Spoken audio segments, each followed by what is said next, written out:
Hello everyone, কেমন আছো তোমরা সবাই? আশা করছি ভালো আছো। আমিও খুব ভালো আছি। ব্লগ লাভার বউয়ের চ্যানেলের নতুন আর একটা ভিডিওতে তোমাদের সকলকে স্বাগত জানাই।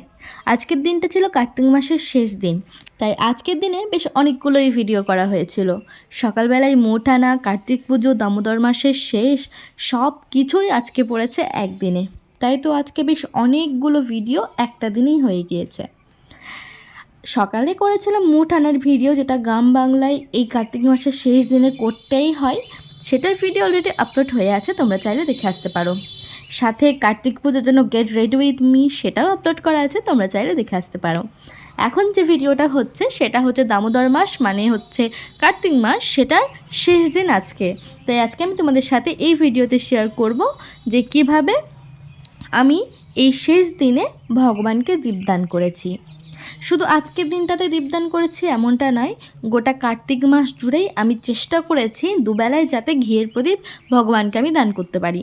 দুবেলা না পারলেও একবেলা অন্তত করেইছি। এখন আমি গোবিন্দকে ভোগ নিবেদন করলাম। সন্ধ্যেবেলার আগে আমি গোবিন্দের পুরনো থালা পাল্টে নতুন থালা আমি দিই। সেখানে আমি আজকে দিয়েছিলাম সোনপাপড়ি আর জল, আর তুলসী পাতা আর ঘণ্টা ছাড়া ভগবানের ভোগ অসম্পূর্ণ, তাই তুলসী পাতা দিয়ে খাইয়ে আমি সাথে সাথে ঘণ্টাও বাজিয়ে দিয়েছিলাম। তারপরে আমি এখানে প্রদীপ রেডি করছিলাম। আমি প্রথমে ভুল করে সর্ষের তেল দিয়ে দিয়েছিলাম, তারপরে মনে পড়লো এই যা, এটা তো একদম ঠিক হলো না। তারপর সর্ষের তেলটা আবার ভরে দিয়েছি। যেহেতু পুরো 30টা দিন ধরে আমি ঘিয়ের প্রদীপ দেওয়ার চেষ্টা করেছিলাম, তাই ঘি খুব অল্পই ছিল নাই বলতে গেলে। কিন্তু এই যে ভগবানের ইচ্ছা আমার হাতে ঘিয়ের প্রদীপ নেবে, তাই খুচরে খুচরে কিছু একটা, মানে প্রদীপটা জ্বলার মতো দুটো প্রদীপ, একটা হরিতলার জন্য, একটা ভগবানের জন্য, মানে এই ঠাকুর ঘরের জন্য, তো দুটো প্রদীপে দেওয়ার মতো অ্যাটলিস্ট কিছুটা ঘি ছিল কৌটোটাতে। তাই আমি সেগুলো খুব কষ্ট মষ্ট করে বের করে ঠিকই দিয়ে দিয়েছি। আসলে কী বলো তো, মানে আমরা তো কোনো কিছু করি না, সব কিছু ভগবান আমাদেরকে দিয়ে করায়। তাই তার যখন আমার হাতে দীপ নেওয়ার ইচ্ছে হয়েছে, তাই ঠিক ঘি তিনিই আমাকে জোগাড় করে দিয়েছিলেন। তাছাড়া আমি ভাবতেও পারিনি এই কৌটোতে ঘি থাকবে। আর এর আগে জানো তো, কোনো বছর আমি এই সমস্ত নিয়মকানুন পালন করিনি। আমি এত বছরের হলাম, কোনো দিন এরকমভাবে দীপদান বা কোনো কিছু, আমি কোনো কিছুতে বিশ্বাস করতাম না। শুধু আমি জানতাম ভগবানকে তুমি যেমন করেই ডাকো, যেখানে থেকেই ডাকো, যে অবস্থাতেই ডাকো, ভগবান ঠিক তোমার প্রার্থনা শুনবে। এত নিয়মকানুন মেনে তাকে ডাকার কিছু নেই।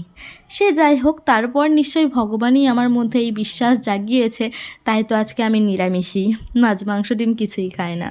পেঁয়াজ রসুনটা ছাড়তে পারি না, কারণ সেটার কারণ আলাদা। যেহেতু আমরা সংসার ধর্মে আছি, সংসার ধর্মে থাকাকালীন সমস্ত কিছু ছেড়ে ছেড়ে সন্ন্যাস জীবন পালন করব, এটা হয় না। কারণ সংসার একার নয়, সবাইকে নিয়েই চলতে হয়। তাই সবার মন রাখতে, মন জুগিয়ে চলতে পেঁয়াজ রসুনটা জীবন থেকে বাদ দিতে পারিনি। কিন্তু আমি ওই যে মাছ মাংস ডিম খাই না, ওটা বাড়ির সবার জন্য রান্না করা হয়, আমিই খাই না। তাছাড়া আমার জন্য নানা রকম সবজি হয়। এসব কথা বাদ দাও, আমার মা একটা কথা বলে যে দামোদর মাসে দীপদান করলে নাকি বৈকুণ্ঠ ধামের লাভ পাওয়া যায়।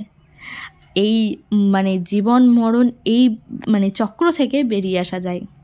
একটা ইঁদুর ছিল, সে কোনো একটা জিনিস চুরি করে পালাতে গিয়ে তার ধাক্কায় নাকি একটা প্রদীপের সলতে, মানে একটু সামনের দিকে গিয়ে না প্রদীপটা আরও জ্বলে উঠেছিল, মানে প্রদীপটা নিভে নিভে যাচ্ছিল, ওটা একটু উস্কে দিয়েছিল, ওই ইঁদুরটার গায়ে লেগে উস্কে গেছিলো, ফলে ওই প্রদীপটা না আরও উজ্জ্বলিত হয়েছিল।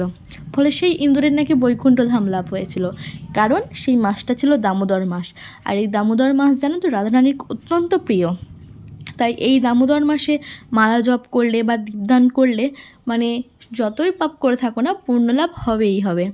তো আমার মা এটাই বলে, একটা ইঁদুরের শুধু গায়ে লেগে যদি তার বৈকুণ্ঠ ধাপ হয়, তো আমরা যদি মানুষ হয়ে ভক্তি ভরে দীপদান করতে পারি, তাহলে আমাদের কেন হবে না। তাই আমি এখানে দেখো সন্ধ্যে জেনে নিলাম। আর নিয়ম আছে যে পৌষ মাসে নাকি সন্ধ্যের সময় উলু দেওয়া হয়, কিন্তু আমি যতবারই পুজো করি, মানে সকালে পুজো করি বলো বা এই সন্ধ্যের সময় সন্ধ্যে জ্বালি না বলো, দুটো টাইমই আমি উলুধ্বনি দিই, ধূপদান করি, দীপদান করি, আমি সমস্ত কিছুই করি। আমার এখন ওই প্রদীপের আরতি করা হয়ে গিয়েছে, এখন ধূপবাতির আরতি করা হয়ে গিয়েছে। এবার আমি যে ধূপসী হয় না, সেই ধূপসী দিয়ে আমি এখন দীপ মানে আরতি করব ভগবানের। তোমরা অনেকেই জানো যারা আমার রোজ ভিডিও দেখো যে আমি বর্ধমানে সাইক্রেটিসের ওষুধ খাই। তো বিশ্বাস করো, এই ভগবানের কাছে বা ঠাকুর ঘরে যদি মানে 24 ঘন্টার মধ্যে 1 ঘন্টা বা 30 মিনিট বা 2 ঘন্টা তোমরা যদি কাটাতে পারো না, মানে তোমাদের মনটা এতটাই শান্ত হয়ে যাবে যে ওষুধ টষুধ কোনো কিছুর দরকার নেই। আমাকে দেখে কেউ বলবে আমি 2 মাস থেকে কোনো রকম কোনো ওষুধ খাই না, এমনকি কোনো গ্যাসের ট্যাবলেটও খাই না। কারণ কি, আমি দুবেলা নিয়ম করে আমি ঠাকুর ঘরে থাকি, যেটার কারণে আমার মন মাথা সব কিছু ঠান্ডা হয়ে থাকে। কোনো না কোনো কারণে যদি আমার খারাপ লেগেও থাকে, তো ঠাকুর ঘরে আসার পর না সেই খারাপ লাগাটা বা রাগটা না একদম মিটিয়ে যায়। মানে কোনো কিছু মনেই হয় না। ঠাকুর ঘর থেকে যখন আমি বেরোই তখন আমি আলাদা ভাবনা চিন্তা নিয়ে, আলাদা মন নিয়ে, মানে পুরো ধরতে গেলে নতুন আমাকে নিয়ে আমি নিজে বাইরে বেরোই এবং সবার সঙ্গে মিশি। ঠাকুর ঘরের মতো পবিত্র জায়গা কোথাও নেই, কোনো কিচ্ছু নেই। এবার তোমার যদি মন পবিত্র না থাকে সেটা আলাদা ব্যাপার, তুমি যদি মন শুদ্ধ না রাখতে চাও সেটাও আলাদা ব্যাপার। নিয়ম করে মানে সন্ধে জ্বালতে হয় বলে তোমরা যদি শুধু সন্ধে জ্বালো, সেটা তো তোমরা বাদই দাও। তাহলে শুধু সন্ধে দেখিয়ে কেন, বৃন্দাবনে গিয়ে গোবিন্দের পা ধোয়া জল খেয়ে এলেও তোমাদের মন শুদ্ধ হবে না। সে যাই হোক, এটাই ছিল আজকে আমার ভিডিও। কেমন লাগলো তোমরা জানিও। ছোটো মুখে অনেক বড় বড় কথা বলে ফেলেছি, অনেক জ্ঞান দিয়ে ফেলেছি, কেউ কিছু মনে করো না, এটা এমনি জোকস হিসেবেই নিও। তো দেখা হচ্ছে পরের কোনো ভিডিওতে, ততক্ষণের জন্য টাটা, বাই বাই, সবাই ভালো থেকো, সুস্থ থেকো।